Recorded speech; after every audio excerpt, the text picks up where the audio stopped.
Good morning, people of YouTube. So we're back again today with another deck profile and trying to get on a consistent upload schedule. So wanted to bring you guys a relatively straightforward and simple deck, and then I realized I hadn't brought you Imperialdramon Blue on this channel at all yet. Like in 1.5 when it was at its prime, or now when it's even better than what it was. So I figure we'll go ahead and get right into that. It's a very strong deck. If you're looking for a cheap deck in the set 4 format that has a pretty good matchup against yellow overall, look no further. This is a very strong deck. It has the same problems that Rookie Rush has, and that can lead it to have some issues in this format, but if you're playing in a big tournament where you're expecting to play a lot of setup green and a lot of yellow, this deck has a very positive matchup against both of those. So we'll go ahead and get right into it. So the Digitama of choice in this deck is Digimon. Most of your cards will let this trigger a draw one. And then the 5th egg that I'm playing is Upamon. So I'm not going to lie, 4 eggs in this deck is optimal. However, red, yellow, security, like top end, it's not even like McDonald's control. It's more like a yellow grindy deck. That's because that won Top Cut's Bandai webcam tournament thing. So you are going to expect to see a lot of grindier games because people in America do like to take winning decks and adapt them and run with them. So in that matchup specifically, you want 5 eggs. In the 5th egg slot, it really doesn't matter what this egg is. So I chose something that will draw me cards, just to keep with the theme. On to the rookies. I have 6 2-cost vanillas, because they are very, very good. They continue to be good in this format, and it's a card that Wargreymon can't really pop as much. So, like, Koromon is a -1k, Rise Greymon is a -2k, so they dodge both of those. I mean, if they have them together, then that sucks, but they need that in order to pop those. The Koromon can pop this, however, this Gabumon, which is why I'm only playing 2 of it in my build of Imperial. I am trying to play a couple different card choices in this list because a lot of Blue Imperial decks look pretty much the same. So Gabumon was a cut that I did decide to make, and it is mostly because of the yellow matchup. This card just isn't as good against it. One of the cards that I am adding is the Strabimon, however. I'm not going to lie, this is mostly in here for the hybrid name, but it does get you Tamers, and sometimes it gets you the level 4s as well, which is nice. Playing either of these should net you +1, it's just with this one, it kind of sucks sending Imperialdramon to the bottom of your deck sometimes. But, you know, that's the risk in running that card. You can cut this for more Gabumon, however, you do compromise the yellow matchup a little bit if you do that. And it makes one of the ultimates that I do play a little less consistent, because I am playing a 9th level 5 in this deck just to get kind of a start-stop strategy until you get the Imperialdramon perfect in the raising area and bring it out. So these cards and this Vmon as a draw engine are kind of nice just to get you where you need to go. I don't like this Vmon as much, but it can draw you cards, and it puts an inheritable skill on Imperialdramon, which is good. And then we have the best rookie in the game, except for, you know, some of the promos we have in yellow. And even then, still, this is one of the best rookies in the game. It's the Jamming Vmon. Free chips, free draws off the Demi Vmon, and you can restand this with Imperial, so it's kind of nuts. It's one of the advantages Blue Imperial has over Green, where you can just restand cards at multiple levels. Something Blue was playing in the past was like this Frigimon, because it has a low play cost, and it has jamming so you can restand it. It's just I'm not playing this in my list because it can be popped with Wargreymon, and my locals has so much yellow. And whenever I enter big events, I play a lot of yellow. So I'm not playing that card. Instead, I am opting to play this lineup of level 4s. I am playing 2 of each of the important ones. Now, you can elect to play 3 of any of these. I have a couple 1-ofs at the end of the level 4 to give you, or at the end of the level 4s to give you some more options. However, if you don't like any of them, you can definitely go up to a 3rd copy of either of these. But XVmon, Gorilla, and Grizzly are all very important to Blue as a strategy. You know, you got your cheap Evo line, and its power gets it over most of the good blockers in the format now, because blockers shifted to 5,000 power, so that's always nice. And, you know, you still have Grizzly. Unfortunately, Blue did not get a 1-cost blocker, so we're still making do with this. This deck is super aggressive, so you don't really need blockers as much, but when you do need them, you're going to be glad that you play at least some number of this card. The most important level 4 in the deck is Lobomon, by far. This card gets you your last swing most of the time. Evolving off of a Tamer is super nice, especially since I am playing 4 Tamers in this deck. I absolutely love Lobomon. It was a great addition, and one of the best things BT4 gave to Blue, in all honesty. And it's an uncommon. Like, what's up with that? Another really good option that Blue got in set 4 is this Kendo Garurumon. So, Blue has a problem with cards like Gazimon, with cards like Terriermon, with those cards that block you from gaining memory, specifically because they shut off your Hammer Sparks. This card gets those off of the board whenever it attacks, and it can evolve off of a Tamer just like the Lobomon.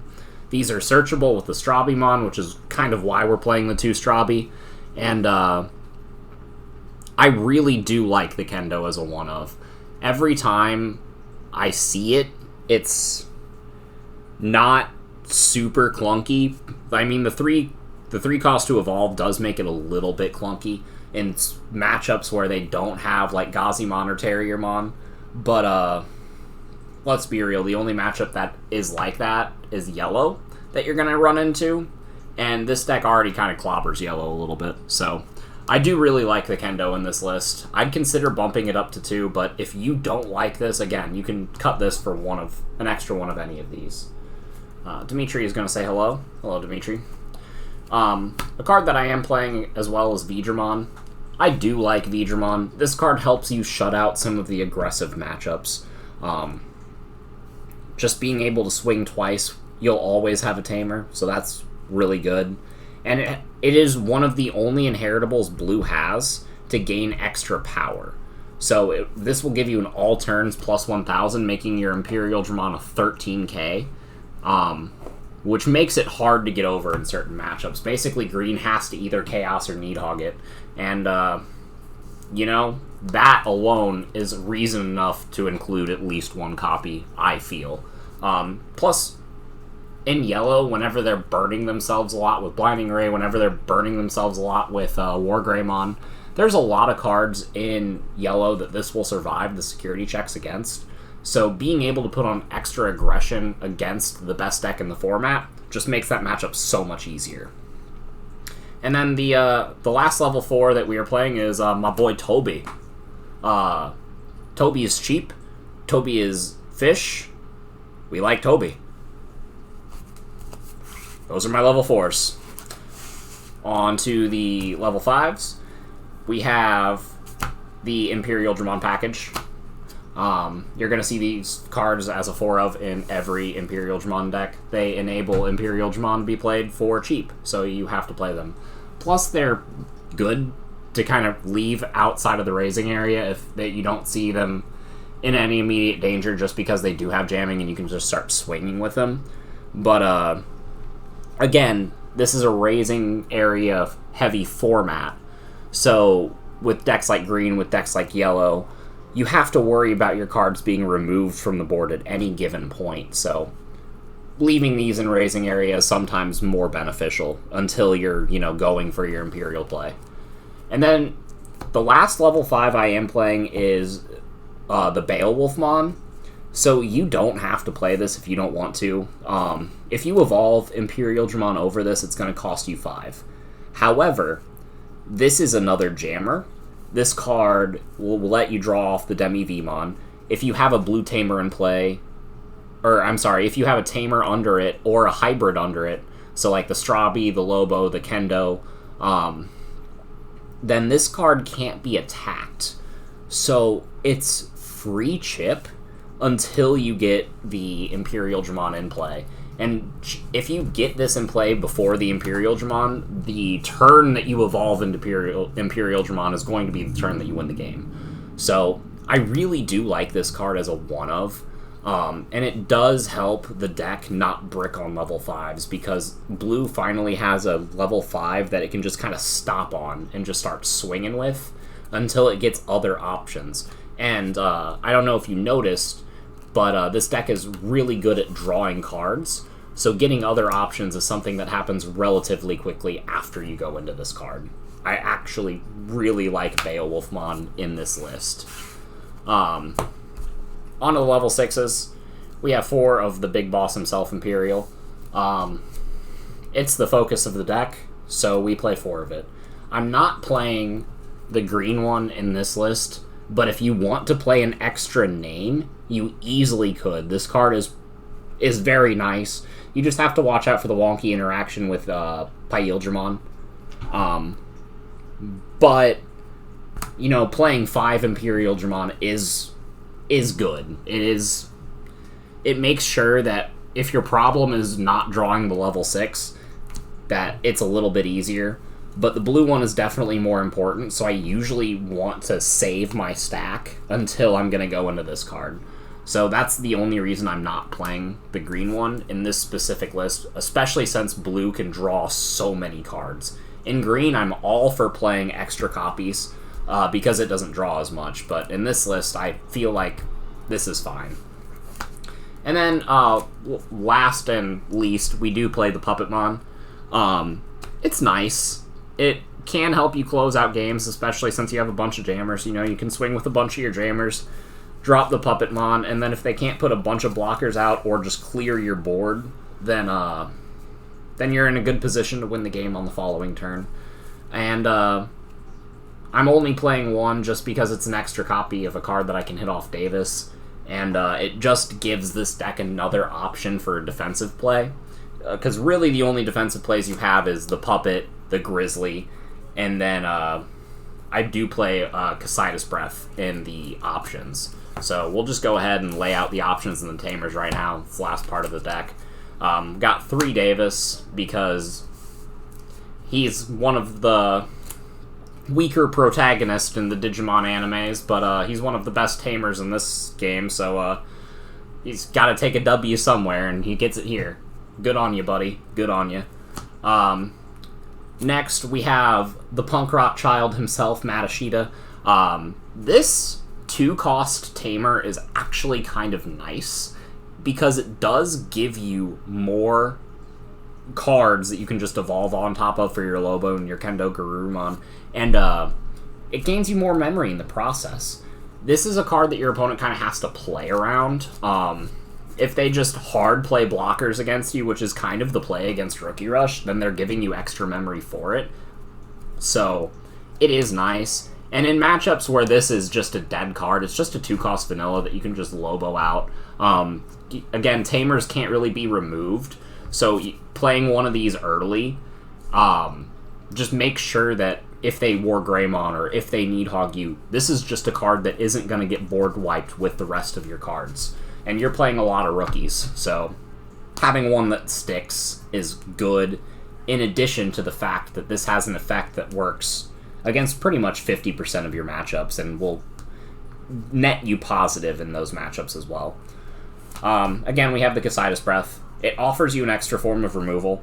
If you want this to be Omnimon, it can be. I think this deck should be winning whenever it plays Imperialdramon, and the Omnimon kind of ensures that. This ensures that as well. The Omnimon is just a little bit conditional, because this deck typically loses if you don't see your Imperialdramon, and you need to see your Imperialdramon in order to go into Omnimon. So that's the only reason I'm playing this over Omni. But a lot of people like Omni over this, or in addition to it, and to each their own, you know? The last card in the deck is 4 Hammerspark, because it is Hammerspark, and it will enable your plays. People can go to 3, you can go to 2. It's not nearly as broken as it was in the 1.0 format. I mean, it's still a really good card.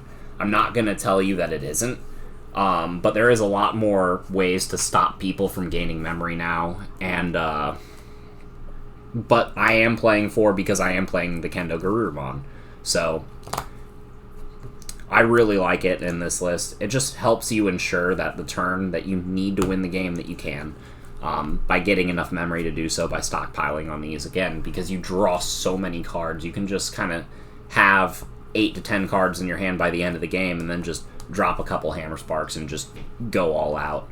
But that's my Blue Imperial list. Hope you guys like it.